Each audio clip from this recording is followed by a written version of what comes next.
یہ ہے بہارستان اردو، اس کا میں تیسرا لیسن اردو کی 7ویں جماعت 7ویں کتاب میں پڑھانے جا رہا ہوں۔ اخلاق نبوی صلی اللہ علیہ وسلم، یہ ہے اخلاق نبوی صلی اللہ علیہ وسلم۔ محسن انسانی رحمت عالم حضرت محمد صلی اللہ علیہ وسلم کی پوری زندگی اور آپ صلی اللہ علیہ وسلم کی سیرت پاک تمام انسانوں کے لیے بے مثال نمونہ ہے۔ آپ صلی اللہ علیہ وسلم کی سیرت پاک کا سب سے روشن پہلا آپ صلی اللہ علیہ وسلم کے بلند اور اعلیٰ اخلاق ہیں۔ آپ صلی اللہ علیہ وسلم کا خلق عظیم سب سے زیادہ متاثر کرتا ہے اور عالم انسانیت کے لیے ایک درس ہے۔ آپ کے مخالف اور جانی دشمن بھی آپ صلی اللہ علیہ وسلم کے شریفانہ اور پاکیزہ اخلاق کے قائل تھے۔ آپ صلی اللہ علیہ وسلم حقیقت میں اعلیٰ اور عظیم اخلاق کے شاہکار تھے۔ آپ صلی اللہ علیہ وسلم کے اخلاق سے متاثر ہو کر کڑے مخالف اور جانی دشمن بھی آپ صلی اللہ علیہ وسلم پر ایمان لے آئے۔ آپ صلی اللہ علیہ وسلم نہایت نرم مزاج اور خوش طبع تھے۔ ردمندی، تحمل، بردباری، حلم اور درگزر آپ صلی اللہ علیہ وسلم کی خوش اخلاقی کی خاص جوہر ہیں۔ آپ صلی اللہ علیہ وسلم کے مزاج میں سختی بالکل نہیں تھی۔ آپ صلی اللہ علیہ وسلم نہ کوئی برا کلمہ منہ سے نکالتے تھے، نہ کسی کو برا کہتے تھے، کسی کی عیب گوئی نہیں کرتے تھے، برائی کرنے والوں کے ساتھ بھی برائی نہیں کرتے تھے۔ اگر کوئی بات ناپسند ہوتی تو درگزر فرماتے۔ آپ اپنے ذاتی معاملہ میں کبھی آپ صلی اللہ علیہ وسلم کو غصہ نہ آیا، نہ کسی انتقام لیا۔ اب میں پیج نمبر 21 پہ آؤں گا۔ آپ صلی اللہ علیہ وسلم کے عظیم اور اعلیٰ اخلاق کے واقعات کا گلدستہ اتنا خوشنما ہے کہ جہاں سے چاہیے پھول چن لیجئے۔ یہاں چند واقعات کا ذکر کیا جاتا ہے۔ جن لوگوں کے شر اور ظلم کی وجہ سے آپ صلی اللہ علیہ وسلم کو مکہ معظمہ سے ہجرت کر کے مدینہ منورہ جانا پڑا تھا، فتح مکہ کے بعد آپ صلی اللہ علیہ وسلم نے ان کو معاف فرما دیا اور کوئی بدلہ نہ لیا۔ ایک مرتبہ ایک منافق نے قتل کرنے کے ارادے سے آپ صلی اللہ علیہ وسلم پر حملہ کیا، لیکن وہ کامیاب نہیں ہو سکا۔ حضور صلی اللہ علیہ وسلم نے اس کو بھی معاف فرما دیا۔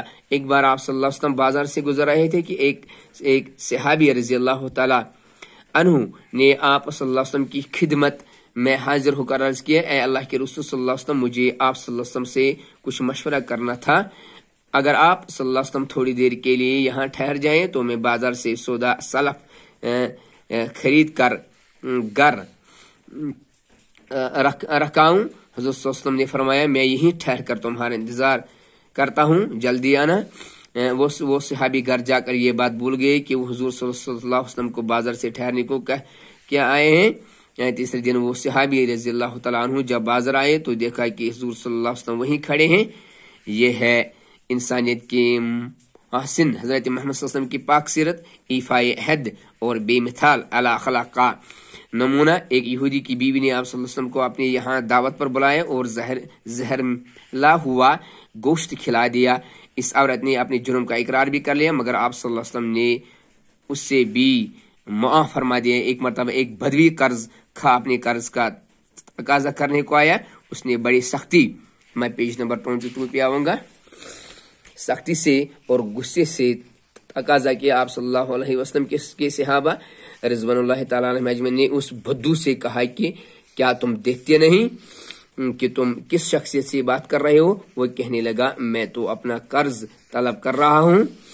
حضور صلی اللہ علیہ وسلم نے اپنی ساتھی سے فرمایا، اس کی حمایت کرنی چاہیے کیونکہ یہ اس کا حق ہے۔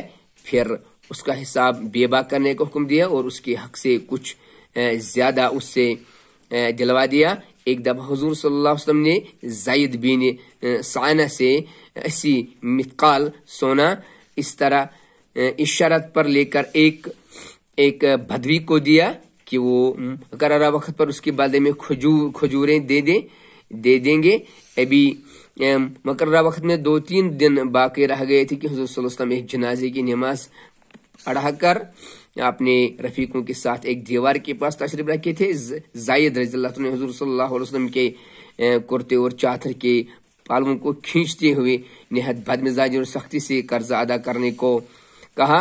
حضرت عمر رضی اللہ عنہ نے کہا، او خدا کے دشمن، کیا بکتا ہے؟ خدا کی قسم مجھے حضور صلی اللہ علیہ وسلم سے اندیشہ نہ ہوتا تو تیری گردن اڑا دیتا۔ پیکر اخلاق حضور صلی اللہ علیہ وسلم نے حضرت عمر رضی اللہ عنہ کو سمجھایا، ایسے موقع پر تمہیں چاہیے تھا کہ ایک طرف مجھے حسن و خوبی سے اس کا قرض ادا کرنے کو کہتے اور دوسری طرف اس شخص کو بہتر طریقے سے تقاضا کرنے کی نصیحت کرتے اور فرمایا جاؤ جا کر حساب کر دو اور ڈانٹنے کے بدلے میں 20 سا کھجوریں زیادہ دے دو۔ ایک بڑھیا کا معمول تھا کہ حضور صلی اللہ علیہ وسلم جب اس کے گھر کے سامنے سے گزرتے وہ آپ صلی اللہ علیہ وسلم کے اوپر کوڑا کرکٹ پھینکتی۔ ایک روز جب اس معمول میں فرق آیا تو آپ صلی اللہ علیہ وسلم وہیں رک گئے اور یہ معلوم ہونے پر کہ بڑھیا بیمار ہے آپ صلی اللہ علیہ وسلم اس کو دیکھنے اور حال پوچھنے لگے۔ بڑھیا پر حضور صلی اللہ علیہ وسلم کی اس برتاؤ کا ایسا اثر ہوا کہ فوراً آپ صلی اللہ علیہ وسلم پر ایمان لے آئی۔ آپ صلی اللہ علیہ وسلم کے حسن سلوک اور بے نظیر اخلاق اور ہم و کرم کے فیض سے وہ بھی محروم نہیں رہے جنہوں نے زندگی بھر آپ صلی اللہ علیہ وسلم کو تکلیف پہنچائی اور طرح طرح سے ستایا۔ منافقوں کا سردار جس کا نام عبداللہ بن ابی تھا، آپ صلی اللہ علیہ وسلم کا بڑا دشمن تھا، وہ آپ صلی اللہ علیہ وسلم کو ستانے اور تکلیف پہنچانے کا کوئی موقع ہاتھ سے جانے نہیں دیتا تھا۔ لیکن جب وہ فوت ہوا تو حضور صلی اللہ علیہ وسلم نے اپنا کرتا اتار کر کفن کے لیے دیا۔ اصلی انسانیت حضرت محمد صلی اللہ علیہ وسلم کی اس اخلاق کی مثال کہاں ملے گی؟ غرض کہ آپ صلی اللہ علیہ وسلم ہر پہلو سے اعلیٰ اور عظیم اخلاق کے مالک تھے۔ آپ صلی اللہ علیہ وسلم نے تمام انسانوں کو مثالی اخلاق اور بے مثل کردار کا عملی درس دیا۔ آپ صلی اللہ علیہ وسلم کا بڑے سے بڑا مخالف بھی آپ صلی اللہ علیہ وسلم کے اعلیٰ اخلاق کا انکار نہیں کر سکتا۔ تو یہ تھا تیسرا لیسن۔